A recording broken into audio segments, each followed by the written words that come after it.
What's up, everybody? Welcome back to another video from Pink Tourmaline, and we are going deeper down the rabbit hole that began on Sunday when I was watching S4 that features Bob Lazar's story. And Bob Lazar's story is remarkable in and of itself, but what's really fascinating is there's a connection between everything that Bob Lazar has disclosed and our entire theory of the nature of reality of the soul trap.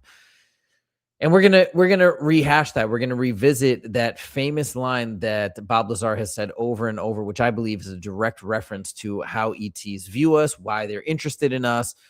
It's not because of gold, it's not because of enslavement, it's because of the human soul, which through various accounts we've heard just how powerful our soul, our spirit, our energy truly is, not only from remote viewers, from pre-birth memories, from a multitude of different sources, but the bottom, even Bob Monroe talks about our soul giving off an energy, aka loosh, that is then harvested. It's the whole reason for the show. So this ties back into all of that, the same ideas, that the stars of the show really are us. The ones who hold the cards really are us, because we're the driving force behind everything, and even behind, theoretically, the presence of ETs, in particular the Greys. So we're going to get into all of that today, and it's very, very fascinating. Before we jump into the mix, I do want to give a shout out to Nairoku-Do20K. This is one of the users on YouTube that left a comment that basically led me to make this video, because he pointed me in the direction of a hospice nurse, okay? And this hospice nurse is the one that basically talks about children seeing gray aliens, children that are terminally ill seeing gray aliens. Why are the gray aliens there specifically for children that are terminally ill? Probably because they're on the precipice of death and their souls are about to leave their body. So again, reinforcing this idea that the Greys, or maybe other ETs as well, are here specifically for that entire system, not for technology, not to enslave us, not to do harvest the resources on this planet, as there's so many other planets. Like, this makes way more sense. The main resource they're harvesting is us. It's our energy, it's our soul, and it's that valuable. Okay, without further ado, let's get into the mix. So first of all, we're going to go back to this original statement from Bob Lazar that kicked everything off. Bob Lazar, again, big guy in the disclosure movement when it comes to ETs, extraterrestrials, worked at a military base, and then eventually came out and reported everything he saw, which started, I think, a lot of the movement in the disclosure, or started a lot of the momentum in the disclosure movement. So anyways, just going back to this, he didn't really ever talk about the soul trap, still doesn't. I don't think he is even familiar with the theory, but he had this weird saying that he found in government briefings. He didn't even come up with this. It was said that the ETs look at us, or refer to us, as containers. This still blows my mind. Check this out. I want to go back to the religion thing. I want you to say it. Oh, come on. That's so weird. That's a lie. I'm not asking you to say what you believe to be a fact. I'm asking you to say what you read in a report that that is distributed at what may be the most top secret facility in the world. Okay. All right. All right, I'll say it. It's so far out. All right. Your objection has been noted. Okay. What does it say? That we're containers. That's how supposedly the aliens look at us. That we are nothing but containers. Containers of? Containers. Maybe containers of souls. You can come up with whatever theory you want, but we're containers, and that's how we're mentioned in the documents.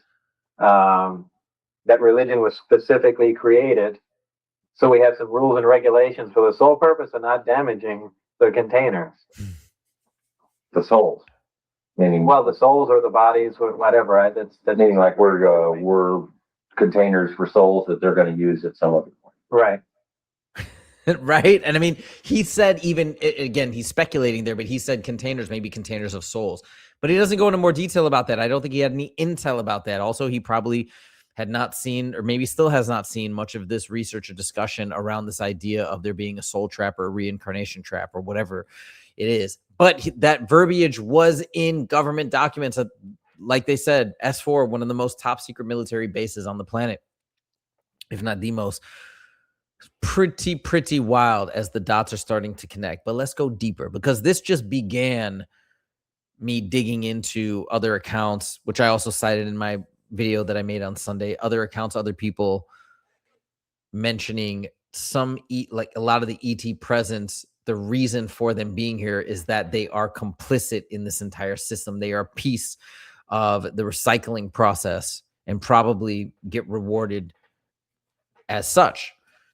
In terms of Lush, or who knows, in terms of technology, I mean, I really have no idea. We go back to Stephen Greer. Stephen Greer says, why would they want anything nefarious with us? We have nothing to offer them. They're so advanced technologically. It's a joke. They could destroy us. Okay, but this answers that question. I mean, Stephen Greer does make kind of a decent point there, in that they are way more technologically advanced. It's kind of along the same lines of us with potentially animals. My counter argument to that was, well, we still use animals and capture them and enslave them to harvest food from them. Well, that seems to be what's happening here. They're harvesting us as food, but not specifically the same type of physical food that we think of, but our energetic food, Lush in particular. But so anyways, the point is, what they could want to do with us is we have something special and unique. We have the divine spark, or the soul. And I know those terms aren't interchangeable. I know people have corrected me on differentiating the two, but for now, let's just think about it as something unique that we possess that they don't. Hence, they're using or deriving power from us, since they can't derive that power themselves independently. Okay, so here's the first statement. Now let's get into, so a couple people had mentioned that I look into some testimony from Linda Moulton Howe on the same topic. And I found some interesting stuff that I wanted to share that, again, talks about the importance of the soul, or our energy, or our life force, or whatever you want to call it, and that being the reason for everything. That is the whole end game. They're not here for technology. They're not here for enslavement. They're not here to mess with our genetics. I mean, maybe they are doing that, but that is not the ultimate end treasure. That is not what is sought after. You know that movie? Remember that movie Pulp Fiction? They have that thing, the gold thing in the suitcase. Like, that was the ultimate treasure. And a lot of people speculate and theorize that was a soul. I mean, this like reminds me of that. That's the ultimate treasure. It's not all the money and the different things like that, the physical, tangible things that we recognize as valuable on this planet. It's the spiritual, it's the energetic that is truly the prized possession, that they're all here for that, and for the purpose of harvesting and utilizing and extracting that amazing power. The soul is really the whole end game of everything at the biggest box level, a divine field that created the matter world. That's the level at which I think of the divine field. It's not matter. It doesn't have entropy. It is alpha to omega.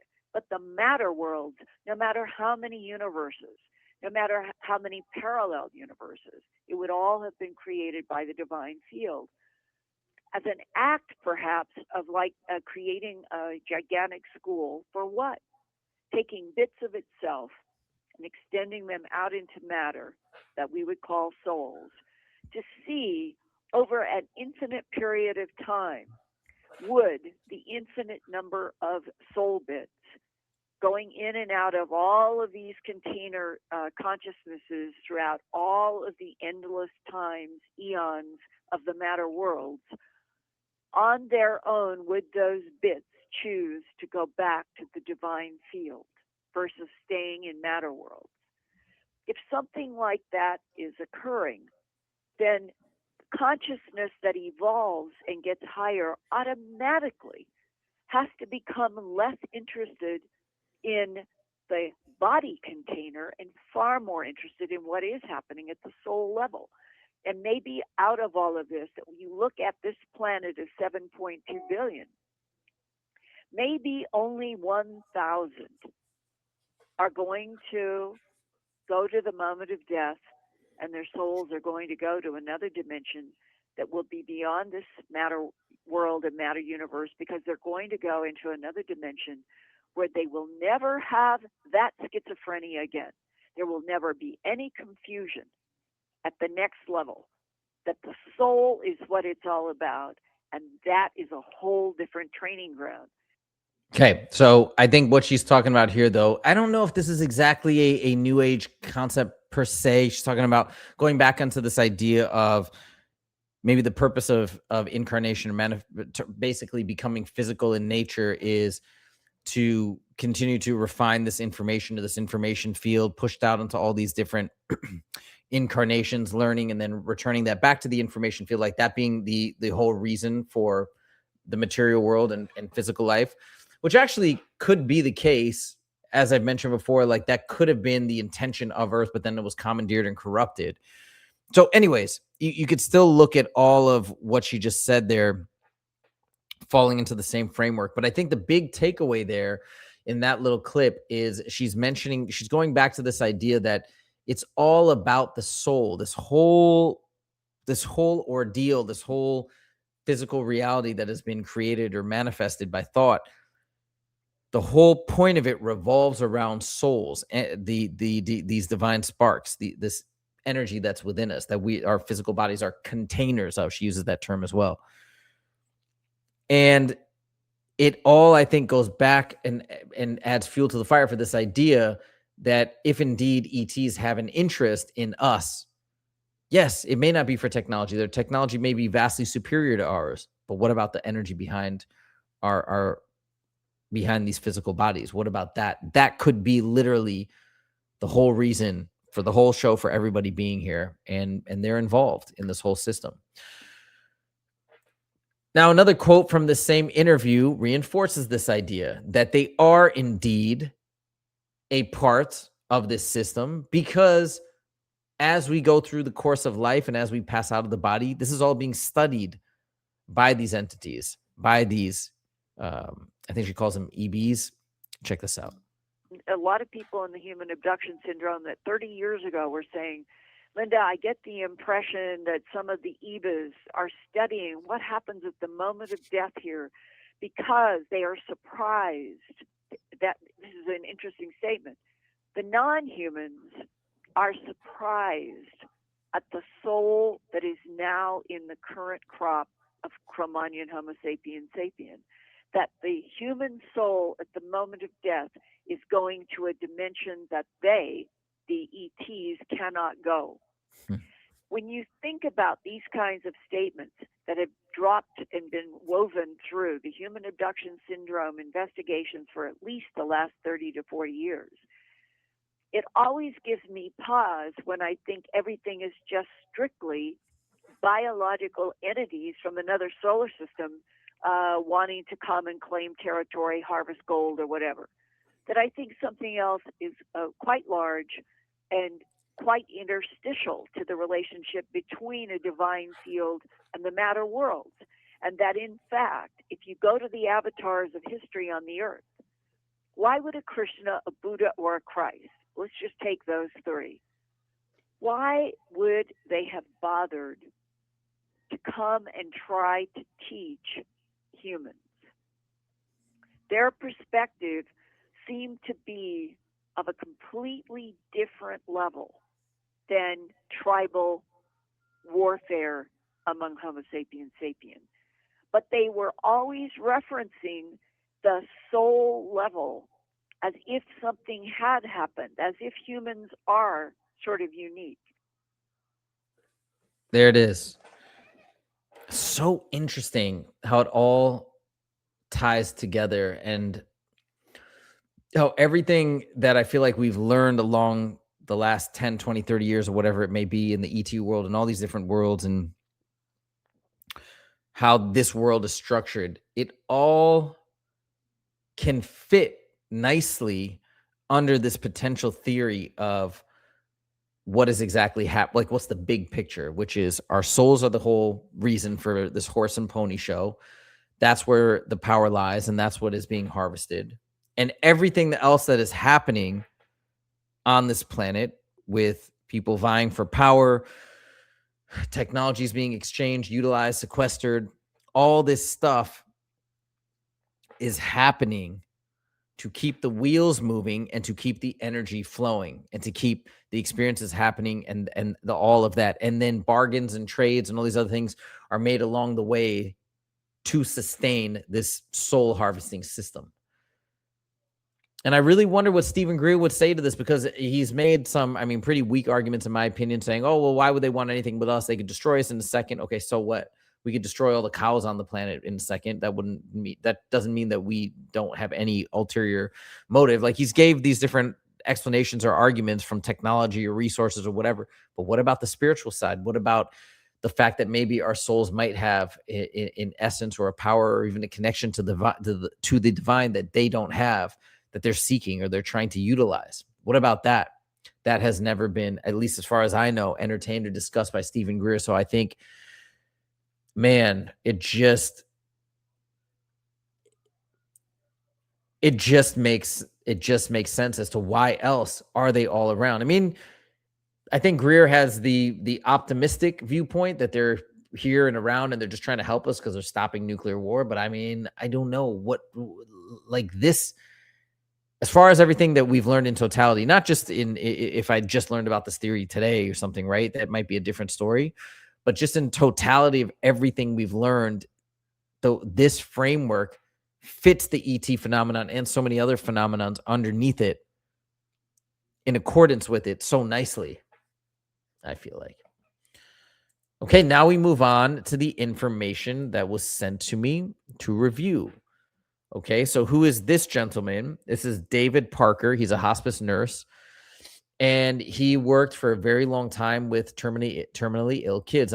I'm not sure if this part is in the excerpt here, but one thing that he mentioned when I listened to the interview is that most kids would be with them once they got into hospice care for only like 2 weeks at most. So where he's at a place where people are really on the verge. They're right about the transition. They're on the verge of passing away. And as such, what he's about to tell you that the kids in particular we're seeing, I think is going to blow your mind in light of everything we've been talking about in terms of the ET's potential involvement in our souls at the moment of death. This is going to blow you away. Check this out. But that's what we're here for. You know, that's what hospice is there for. We'll take them. We'll take anybody. And I never knew pretty much about the children, what they were going through. But when we would get 7, 8, 9, 10, 12-year-olds, mostly that age bracket, they would see the same thing over and over and over again. Pause. So again, we're talking about overlaps. This is a case of overlaps that we're looking at. They're not just talking about a couple isolated kids or kids that were all together that were exchanging stories. And maybe that's why, oh, you saw this. Oh, maybe I saw it too, right? Where they're influencing each other. He's saying they said throughout all these different kids that are seeing over and over and over the decades that he's been doing this. And again, these kids are not there for more than 2 weeks at a time. So it's not as though it's getting passed along around the hospital to kids that have been there for 4 or 5 years. It's not like that. The last thing I'll say, what is especially profound about this story that you're about to hear, is that kids invariably seem to have a greater connection to the divine, to whatever is out there beyond the matrix.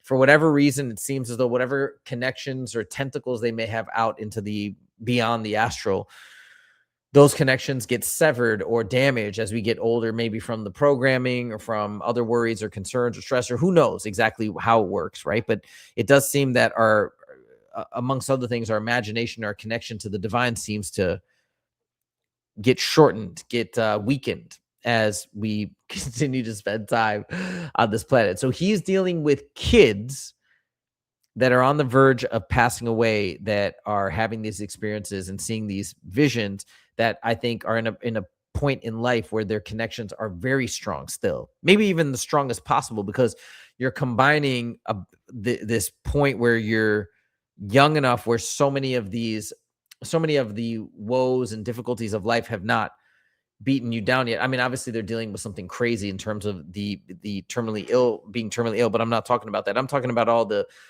bombardment of stimuli and social media and news and all this, all this other stuff that is just going to mess with you. They haven't been really fully bombarded with all of that stuff yet. So the connection is strong, and then it's probably even stronger because they're getting close to that point where maybe they're about to leave their physical body again, and they're all seeing the same thing. So to me, this is a very thought-provoking story. And it would be what we would describe as a gray. A They gray were alien? like an alien gray. I don't know if they were alien grays, but this is what they would describe them. And somewhere, probably in a box somewhere, I have some sketches from the kids. This is like a quarter of a century ago, and I knew nothing about UFOs. I just figured they were odd, skinny spirits for kids. And it'd be about 4 feet tall and very, very thin and long arms and long hands, long fingers, and like a gray. He normally has a rounder head. These kids saw them very narrow heads, pinheads almost. And they had great big eyes, but very thin heads. And almost every child loved them, would laugh at them, and would repeat what they would say. And I'll go into that. Some children were absolutely terrified of them. And when they would see them, they would hide. And when I did pediatric hospice, we had one room. It was a huge room, and we could put 3 beds in it. And it had solid walls between each bed. But at the end of the room, it was all open. And we put some of our sickest kids there because the nurse or whoever the RN is that night, they can kind of watch these 3 all at once, these 3 kids. And so many times over the 5 years that I worked there, we would have 2 kids that would see the same thing at the same time. Maybe the 3rd child would be non-responsive. But some of our children, not all of our kids were drugged up either. They would be looking at the same place and laughing at the same time. And the kids couldn't see each other. They couldn't hear each other because there was this partition. It was solid wall from ceiling down to floor in between each child. And they would tell me oftentimes that there would be 2 of these beings, one on either side of me, and then they would laugh. And I said, well, what are they doing? And they wouldn't tell me. They would just laugh. They said, oh, yeah, he's pointing to you. And then both kids would laugh. And they would repeat what they would say sometime. And it would be the same thing. It'd be like, oh, ba, ti, ma, te, pa, pa, chu, te. That's not a quote, but that's what the kids were hearing these beings say. And they would be telling me the same thing.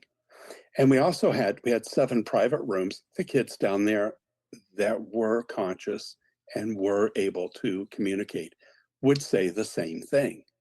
Now, is it just beings coming to children that were terminally ill children, or was it the location? I don't know. But I think the children, I think the most any child lived with us was like 2 weeks. Most of our kids died very young.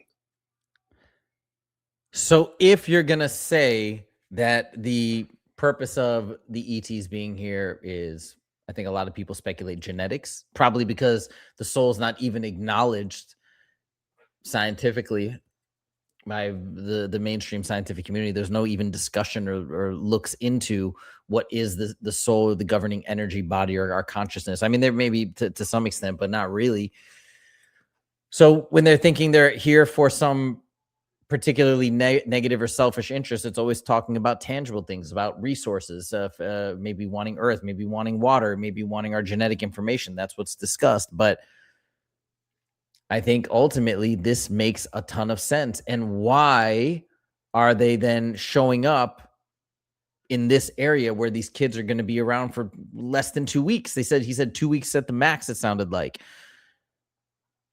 Because what's special about them, their souls are right about at the point to pass on. I mean, to me, these experiences are all supporting each other and bolstering the idea that there is gray alien and maybe other ET involvement. And who knows what ETs exactly even are, but they are involved within this entire system, within the matrix. They are not here observing, just necessarily visiting as innocent bystanders. Again, maybe they are, but it's seeming more likely to me that pretty much everything in this matrix is part of this matrix in some way, shape, or form. Whether or not they know the full extent of the matrix or not, I don't know. But just like we have government programs and different top secret black budget projects are compartmentalized, I imagine this entire system is compartmentalized as well. I would imagine, even if you look at the hierarchy and structure of these types of organizations on the planet comprised of people.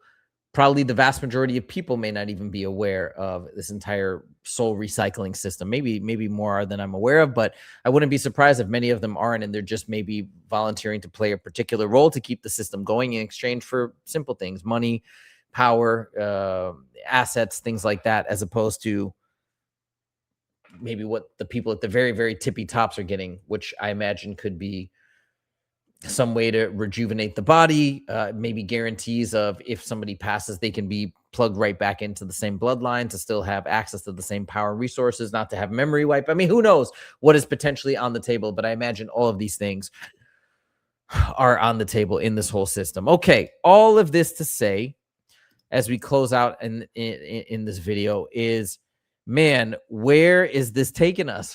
Where is this taking us? So I would rather think about Bob Lazar. I think I'd heard through the grapevine too about other people talking about ET involvement. Why are the ETs here? Well, that's also part of this system. And then seeing where that's taking me and finding more corroborating evidence and testimonies of people seeing these ETs being somewhat involved in the death process and the soul redirection process or whatnot. And it's really, really, really interesting. It's really, really interesting, and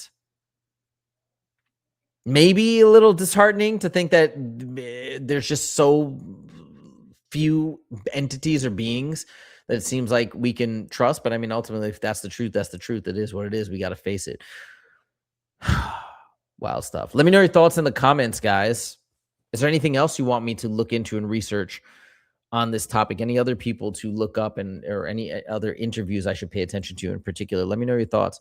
That's all I got. Thank you guys so much for joining, and we'll see you in the next video. Take it easy.